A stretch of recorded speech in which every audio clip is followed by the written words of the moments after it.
Welcome once again to our discussion of deductive argumentative patterns that comes from chapter 4 of the text.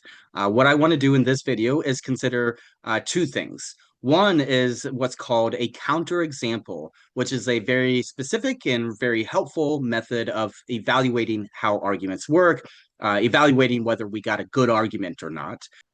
And then we'll look at a very specific kind of argument that's called reductio ad absurdum, which essentially just means reduced to absurdity.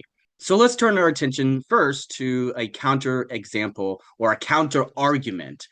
Basically, the idea is that we want to evaluate whether an argument is going to work or not, whether it's a successful or good argument. And the way we're going to do that is by creating a different argument, right? So different content in the argument, but we're going to keep the same basic form or structure. And then that's going to hopefully show us whether the conclusion would possibly be false while the premises are true. And if you can do that for the other argument, then it's likely going to be invalid, right? So essentially, we're moving from one argument that it's not clear whether it's valid or not, and then we replace the content, but we keep the structure and form the same. And in the second argument, it becomes clear that the argument is invalid. Then we can say the same thing about the first argument. All right, so here's the first example I want to go through. This example and this argument, the first premise says, many cultures have disagreed about what is morally right and what is morally wrong. That's the first premise. Therefore, there is no objective truth about what is morally right or morally wrong. That is, morality is relative to one's culture or to one's own personal subjective beliefs. Right? So this is an argument for the claim that morality is relative, relative in some sense. And it's attempting to derive that conclusion about the nature of morality from the premise that says, well, people disagree all the time about what's morally right and morally wrong. Therefore, there is no truth about what's morally right or morally wrong. It's just relative to your culture, to your subjective beliefs. So let's try to evaluate that argument by creating a structurally similar argument, right? Again, we want to keep the structure the same, but we're going to change out the content. Right. So, in the second argument I have, we begin with the first premise that says, many folks disagree about the shape of the earth. And that turns out to be true, unfortunately. There are people out there that just simply disagree about the shape of the earth. Therefore, there is no objective truth about the shape of the earth. That is, the shape of the earth is just relative to whatever one happens to believe. Well, I think it's pretty clear that conclusion is false, right? The mere fact that people disagree about the shape of the earth doesn't mean that there's no objective truth about the shape of the earth. That's just absurd, right? The earth does have a shape. Maybe it's flat or maybe it's spherical or something else. In fact, the shape of the earth is a really interesting subject.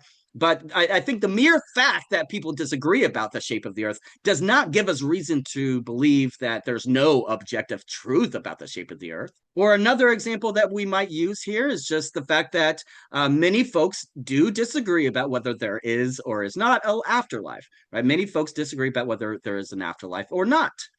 Therefore, there is no objective truth about whether there's an afterlife or not.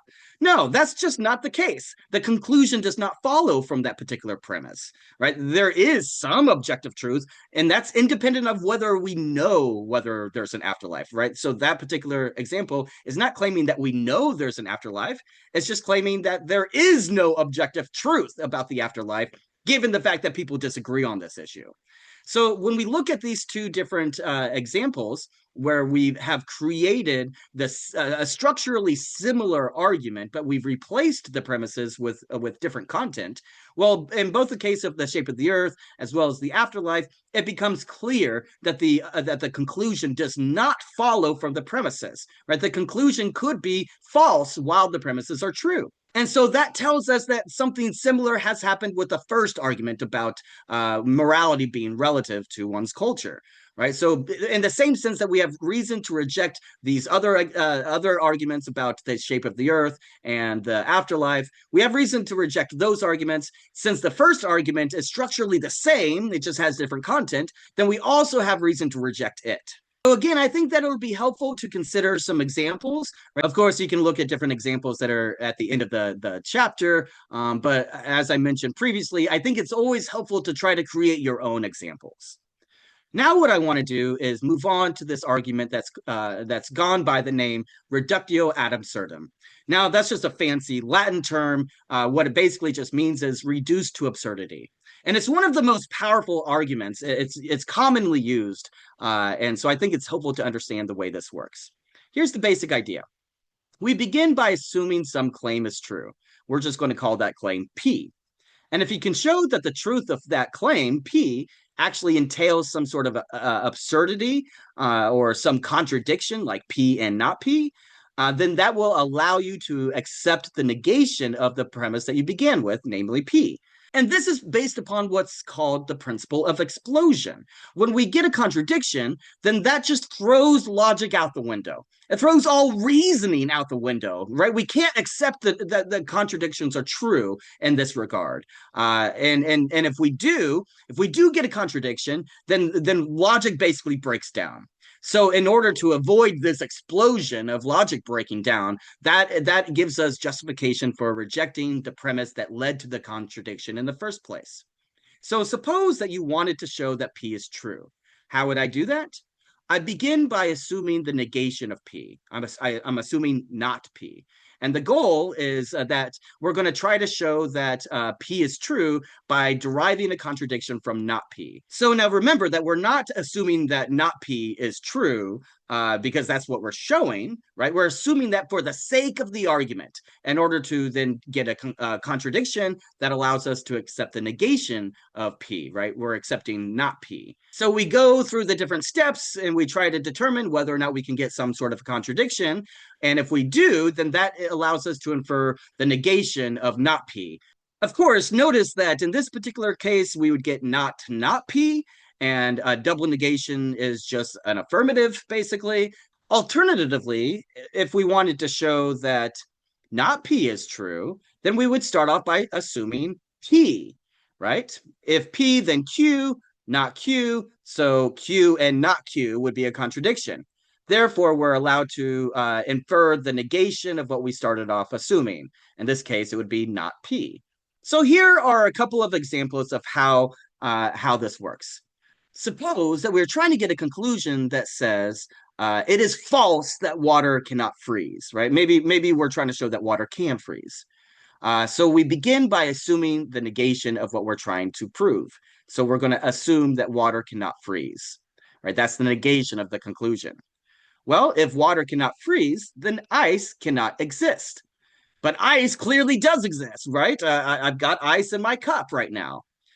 So clearly we've got a contradiction. Ice can exist and ice cannot exist. Therefore, it's false that water cannot freeze. Now, another sort of example would be if we're trying to show that it's not the case that the Earth is less than 10,000 years old, right? If we're trying to show that the Earth is older than 10,000 years.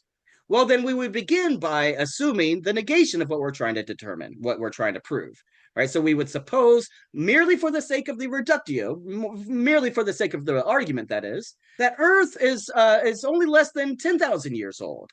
So if Earth is less than 10,000 years old, then there would be no rocks that could be dated to older than 10,000 years. So there would be no rocks that could be dated older than 10,000 years. But obviously, we do have rocks that can be dated older than 10,000 years. So again, we get a contradiction. There are rocks that can be dated older than 10,000 years, and there are no rocks that can be dated older than 10,000 years. That's a contradiction. And in order to avoid the explosion where logic goes out the window, then we're able to infer the negation of the premise that we began with, namely that it's not the case that the Earth is less than 10,000 years old. So again, these are just toy examples, but the basic idea is we are trying to reduce some premise to absurdity, which allows us to infer the negation of that premise. So as before, I think it's helpful that you try to create your own examples of reductio ad absurdum. This will help you get a sense of how this particular type of argument works.